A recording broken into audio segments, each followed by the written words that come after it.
காவல்துறையில் குற்றவாளிகளை விரைந்து பிடிக்கவும் ரோந்து போன்றவற்றின் மூலம் குற்றங்களை தடுக்கவும் போக்குவரத்து வசதி என்பது முக்கியமானது. ஒவ்வொரு காவல் நிலையத்திற்கும் 4 சக்கர வாகனங்கள் 2ம் 2 சக்கர வாகனங்கள் 2ம் இருக்க வேண்டும் என்பது காவல்துறை ஆராய்ச்சி மற்றும் மேம்பாட்டுக் கழகத்தின் விதி. விதிகளின்படி காவல் நிலையங்கள் இருக்கிறதா என கடந்த ஆண்டு 10 காவல் மாவட்டங்களில் உள்ள 487 காவல் நிலையங்கள் ஆய்வுக்கு உட்படுத்தப்பட்டன. அவற்றில் 194 காவல் நிலையங்களில் 4 சக்கர வாகனங்களும் 227 காவல் நிலையங்களில் 2 சக்கர வாகனங்களும் இல்லை என்பதை கண்டறிந்திருக்கிறார்கள்.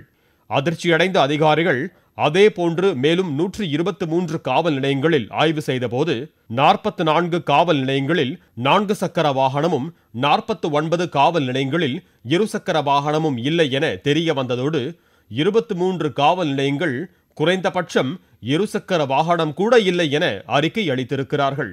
2010ஆம் ஆண்டில் இருந்தே பல்வேறு காவல் நிலையங்களில் வாகன பற்றாக்குறை நீடிப்பதாகவும் தற்போது வெளியிடப்பட்டுள்ள தணிக்கை துறையின் அறிக்கையில் சுட்டிக்காட்டப்பட்டுள்ளது.